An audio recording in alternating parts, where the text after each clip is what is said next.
Hey, it's Aphrose, and I'm hanging out at the Kelly Alexander show. Keep watching so you can find out what my favorite childhood show was growing up.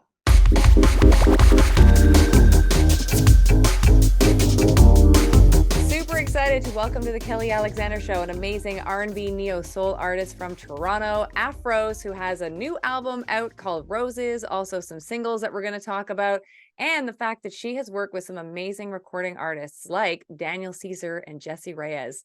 Aphrose, welcome to the Kelly Alexander Show. Hey, Kelly, how's it going? Thanks for having me. I'm super excited to have you on the program. Cannot wait to jump in and find out all about you. So, for people who might not know about you yet, tell us how your career in music started, and was it like a childhood dream? Absolutely a childhood dream. Started when I was really, really young. I've always been singing, you can ask my parents.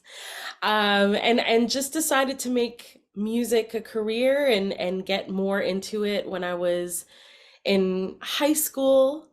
I took vocal lessons and piano lessons outside of school, and then had a high school teacher encourage me to apply to the Humber School of Music, which is a pretty prestigious jazz music school, although now it's more contemporary. And yeah, the rest was history. That's kind of like how I chose to carve out a path for myself musically.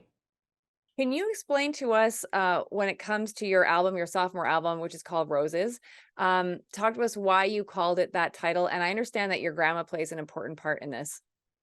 Yes. So the title track is called Roses, and my grandma's name was Rose.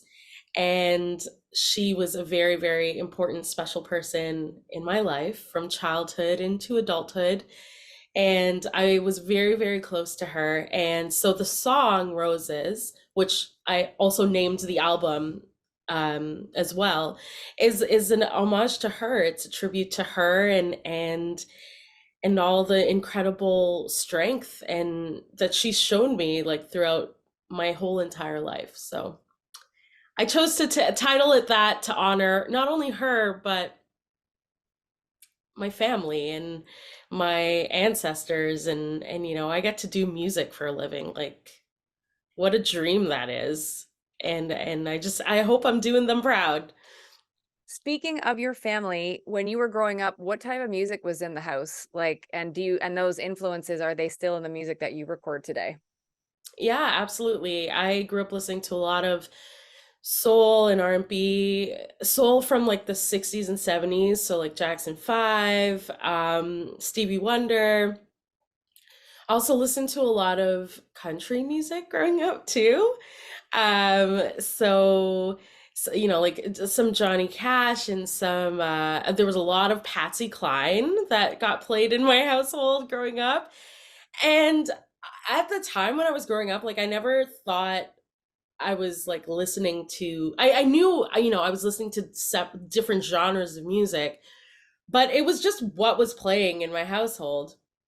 And I think that even though country and R&B are kind of like somewhat unrelated, song structure or like the ability to have like a well-crafted song resonate with someone, it's true for both of those genres. So I think just like good song structure was being imprinted from young. And who would be your all-time artist? Like, do you have one? There's probably like 15 of them, but like, who's your top three, maybe? Okay, so Aretha Franklin for sure. I absolutely idolize and adore her. Mariah Carey. I loved her growing up. I still do. I love her. Um, and the third is it's tough because like I feel like I've gone through phases of but I'm gonna say, oh, this is such a tough question, Kelly. Why did we do that? I'm gonna say like Michael Jackson or Prince. They're kind of like tied, or Stevie Wonder. Ugh, it's really hard. It's really hard to pick. It's really hard That's to. fair. Those are all massive influences, that's for sure. And there's nothing wrong with being a Mariah Carey fan because she's amazing. So, She's amazing. She's Mimi. I love her to death. I like early Mariah Carey was like one of my favorite. Like just you listen to her voice and you're like, how is that even coming out of her body? Like that is crazy. I yeah, love her to I death. recently was able to see her when she came through Montreal, with her Christmas special, which she does like 10 or 12 of her regular hit songs. And I'm so happy because I hadn't seen her since 2009. That was the last time she came here. Oh And my so it's been a minute. And so just to see her, and she's so funny with the crowd, like she's super witty, and then her immaculate talent, which is just next level bananas. So I'm so proud that she's still doing her thing and that she loves her fans. And so I think anybody that's part of the Lamely, it's good times. exactly, exactly. She's like she stood the test of time. Like she could go into retirement if she wanted to, but she Yeah. kind of owns Christmas. Like let's Yeah. just She be could real. retire just off that one song, Exactly. Oh, Exactly. I saw that Christmas show last year, so okay. it Amazing. was did you like it? Oh my God, it was so good. And her kids came out, Monroe and Rock, and like they were just, and the whole band, like her musical director was amazing and just all of that. So I'm super glad she decided, like when decided she was coming to Montreal, I like got tickets immediately. I was like, cause like 14 years was the last time I've seen her. So yeah, Did you see her was that the Emancipation of Mimi tour? Is that when that you would have saw? been like '09. Yeah, I believe so. Yeah, I saw that show too and it was Yeah, unbelievable. she's So bananas. I love her. I love her. So I'm glad we have that in common. yes. So I wanted to ask you too now, I've seen you be described as neo soul, which to me means peeps like Erica Badu and Jill Scott and Angie Stone. How do you describe your sound? So it definitely has my sound definitely has elements of neo soul because I love Jill Scott too. Like I mean now I'm like why didn't I name Jill Scott? I love Jill Scott and I love Erica Badu. So I tend to fuse a little bit of that like neo soul sound with like the rhythms and stuff like that with sort of bigger vocals like from like the 70s disco era. There's a few songs on the album that kind of has like a throwback to that sound. And it's a bit of like 90s, early 2000s R&B. So it's like a bit like of a mixed bag of those three subgenres of soul R&B. That makes all the sense to me. Yeah. Yeah, okay, good. Joining us on the show is Canadian recording artist Aphrose. Make sure you check out her website, aphrose.com, for all the details to pick up her social media handles and all the good stuff, including watching a bunch of her music videos. Actually, I have to speak to you about your music videos, including Roses, which made it onto BET Soul, which is absolutely amazing because knowing that you are coming from Canada to get that kind of love in the United States, especially for an up and coming artist, um, what does that mean to you? What was that experience like to have your song be premiered on BET Soul? When I got the call that it was gonna happen, I actually was just like, is this a joke? Like, are you serious? Because BET meant so much to me growing up. In my like preteen teenage years. Like I would go home from school in like grade 7 and 8 and I would watch BET. I would watch 106 in Park. Like now everyone's gonna know how old I am. Like I'm dating, I'm giving myself away here, but that was the tradition. And I would watch, like Rap City and like so this channel really shaped me in my formative years musically. And just to know that my video got played on this channel, like blew my mind. Blew my mind. It meant everything to me. It meant everything. Everything. That's fantastic. I was super proud of you. And to see again a Canadian artist getting love in the States, you can only go up from here, right? So congratulations on Thank that. I wanted to ask you, when it comes to songwriting, how important is it for you to have a hand in that? Oh, I always want to have all the hands, both hands and feet in the songwriting process for sure. Because, that's, I do consider myself a songwriter first. Um, Although I think because I'm known for like, big vocals and stuff like that, I don't know if folks think of me as a songwriter first. I tend to think of myself as like these are the words and music I want to get out there, and I'm the only person that can tell this story from my perspective. So yeah, I'm very involved in the writing process. Like I either like with this album, some of the songs I created from sort of the ground up where I was at the keys and I was, coming up with chord progressions and lyrics and melodies. And then the other sort of half of the album is a collaboration with my production friends of Safe Spaceship Music, and we would get together and craft a song from the ground up, like with and I would top line. So writing is huge, like just really important in to me and to this project. Talk to us about the recording of the album. What were the biggest challenges and biggest triumphs of that process? Well, a lot of the songs were written during the pandemic, like during lockdown.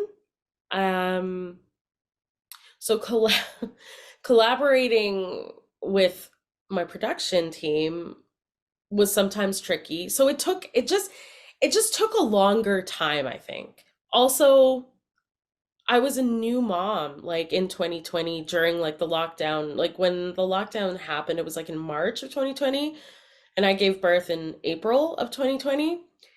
So so yeah, like I look back on those last couple years and I'm like, there was a lot going on. Like, how did an album happen out of this? This is crazy.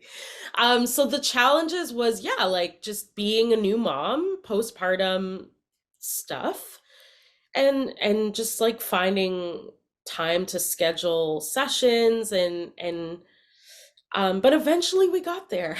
We got to the finish line. So it's been a labor of love for sure. Talk to us about being a new mom and being an artist. Like, obviously, you've been an artist first, you've been an artist longer. Now you're a mom the last few years. How has being a mom to a daughter Yes. affected you as an artist? Uh, I for the longest time I had been scared to even think about bringing life into this world. Um, because I thought I would lose myself and my identity as an artist, as a singer. Um, but I've been pleasantly surprised by how much having her in my life has just enhanced my my life and enriched it and informed my writing, informed the way that I see the world. Like I feel like seeing the world through her eyes and the way like with all this wonder and joy, like she's taking in sights and sounds and everything at lightning speed, and she's so joyful about it, and it just like for me as an artist, like I feel like it has kind of reinvigorated me in my spirit, and has helped me immensely with um creating and expressing myself. I didn't think it would be that way. I'm glad to say that I've been surprised. Um, can you give us your opinion on being an R&B artist in Canada? Because things have gotten better over the last while. We do have more artists, like The Weeknd, for example, like Alessia Cara, who I still think is R&B, but probably pop R&B. And then of course Justin Bieber, like the list goes on. But yeah, what's it been like? Do you think we're headed in the right direction? Yes. Yes. I think like those names that you listed, like they're such important figures, not only to the Canadian music landscape, but just like on a global scale. They've contributed so much to the culture. Um, I find that we're a bit slow to kind of take chances on something different or something new. And I think like a lot of these artists didn't really find their success here. As sad as it makes me to say that, they've got their footing elsewhere, and a lot of the times it's in the States. I do think we're doing a better job in the Canadian music industry of give shining a light on R&B, R&B, soul, hip hop. Could it be better? Yes. I'm not quite sure what the disconnect is. I think in like certain spots like Montreal, like Toronto, like Vancouver, those are areas that, there's a lot of like R&B soul listeners. I don't know if I could say the same across the country. Like I think that's probably what the disconnect is. It's more of I don't know. I'm gonna get in trouble saying this. It's more of, there's more support for other genres, I would say, than the ones that I'm in.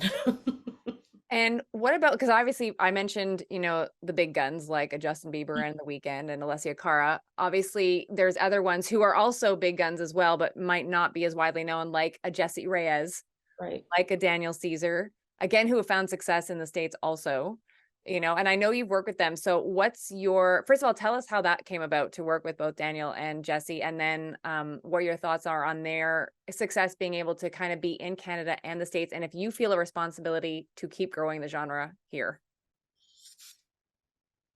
Okay, so the first part was how did I Work with Jesse and yeah, Daniel. how Yeah. did I get to work with them? Yeah.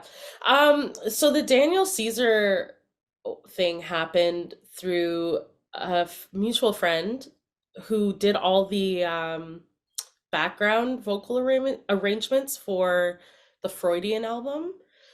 His name is Navon Sinclair, and he's fabulous. And I, at the time, was working with him. Like we taught vocals at a music studio in downtown Toronto. And then he started working with Daniel, and then Daniel just like took off. Like his career just erupted. And then he had this 5 show run at Danforth Music Hall in, I think it was 2017.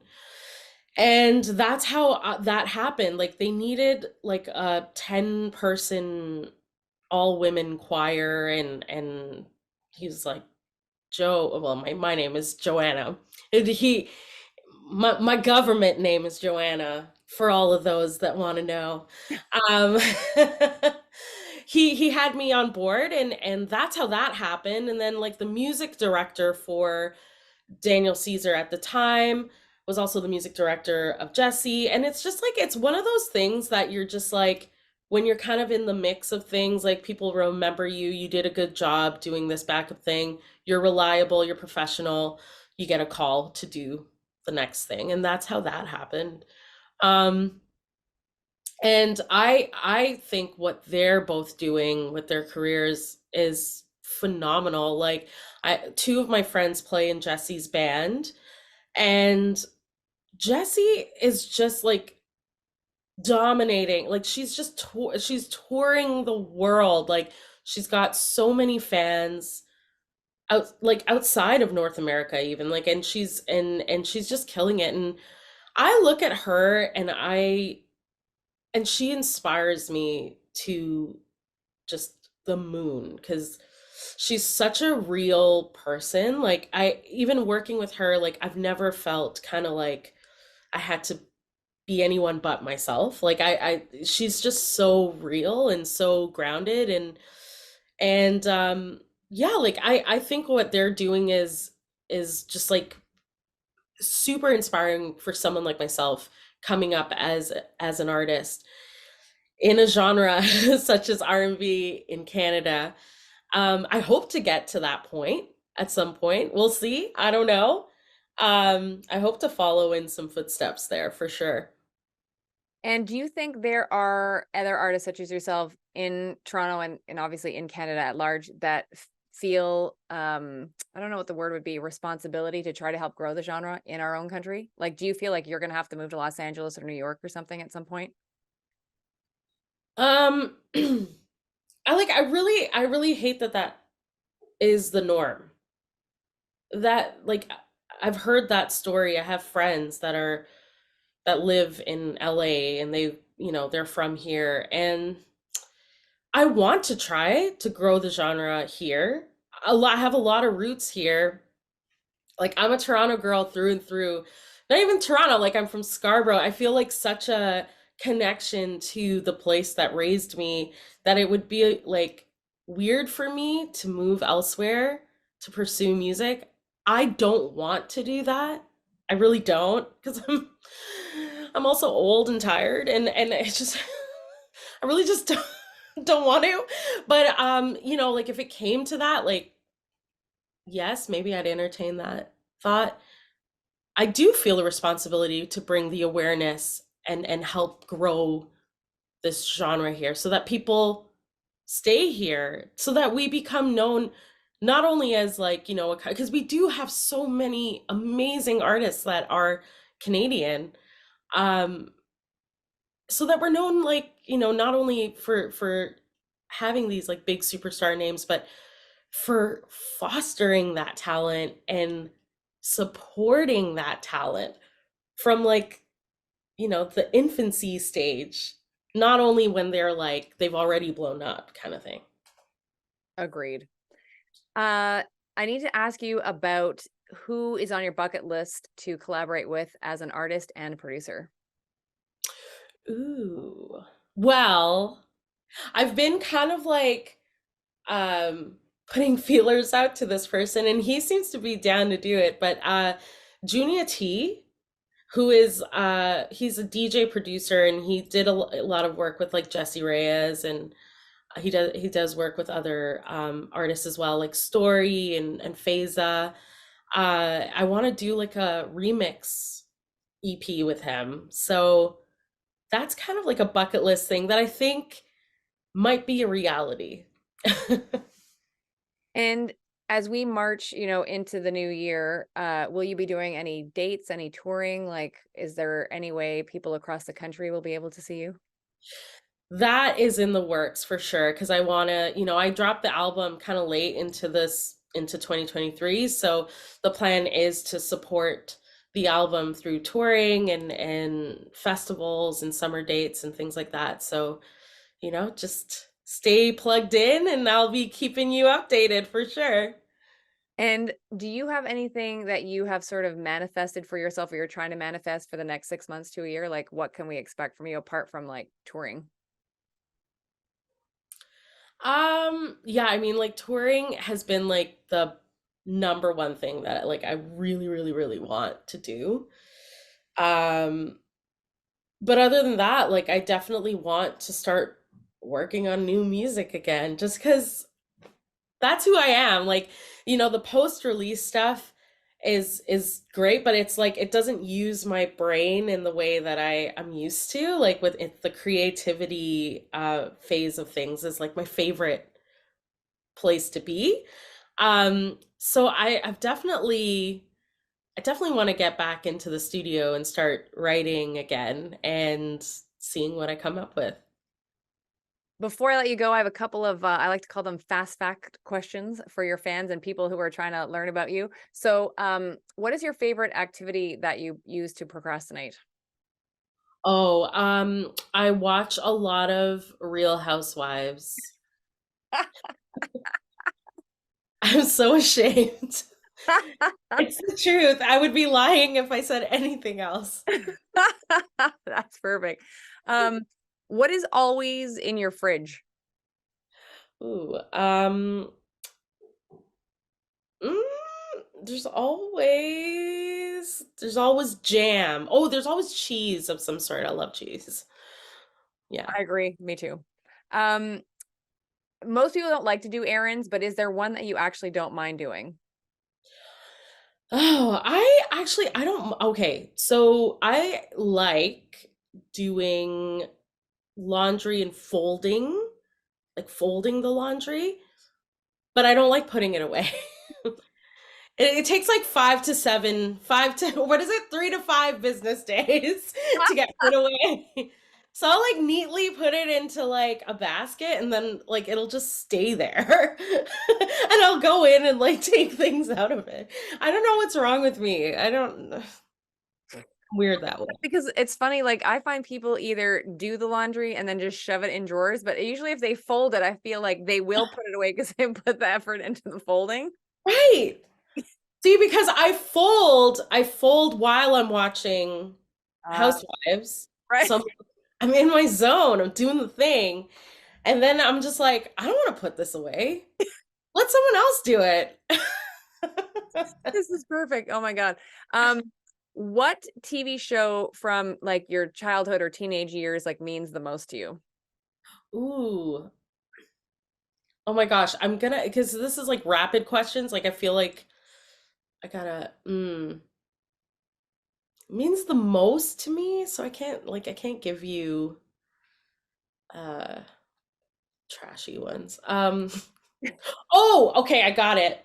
Okay. This wasn't even like a childhood. This wasn't geared towards children, but I watched it with my grandma, so it means a lot. And I love Golden Girls. Amazing. Oh I have all the DVDs. my gosh.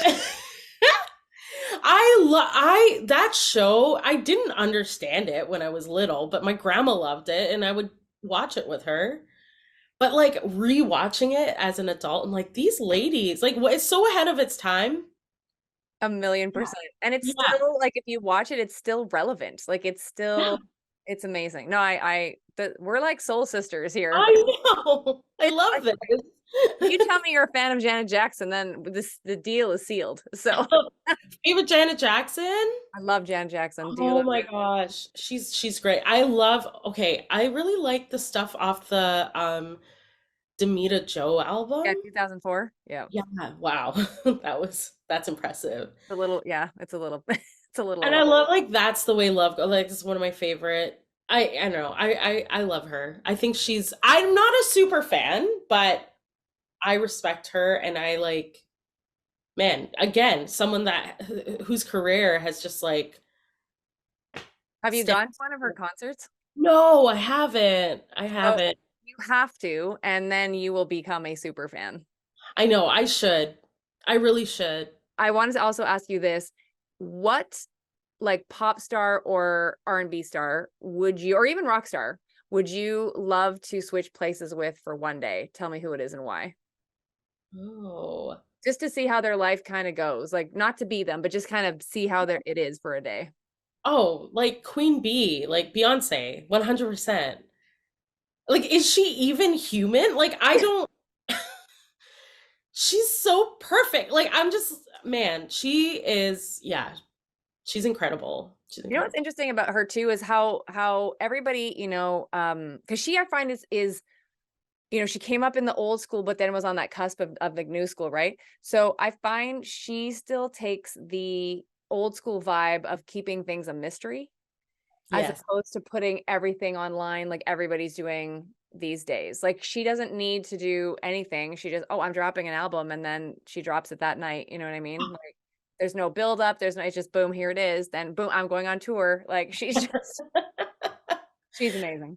She's Um, amazing. Last thing before I let you go, what message would you like to put out to your fans? I have been blown away by the support for this new music and even people discovering the music from like the previous albums just like globally. So like thank you so much each and every single one of you. Thank you for listening and like supporting me. I'm 100% indie, like 100% independent artist. That kind of support means everything to me. So just thank you. Like thank you. Thank you. We appreciate you very much. So make sure to follow Aphrose. Check out her website, aphrose.com, to grab all of her social media handles. And yes, for sure to check out her music. Hey, it's Kelly, and I just want to take a moment to thank you so much for all of the support that you continue to show The Kelly Alexander Show and our latest program, Just Dance, that I co-host with award-winning choreographer Tina Landon. We've been having so much fun on Just Dance, and we'd love for you to be a part of it. We've done interviews with Brian and Scott Nicholson, who work with Ariana Grande, RJ and Nick, who work with Pink and Katy Perry, Luther Brown, who works with our girl Janet Jackson, and the list goes on. And we also have many surprises coming for you in this coming year. So please sign up and join us to have lots of fun. hy.page/Kelly Alexander Show, our YouTube channel as well, youtube.com/Kelly Alexander Show, and our newsletter, which is kellyalexandershow.com/subscribe.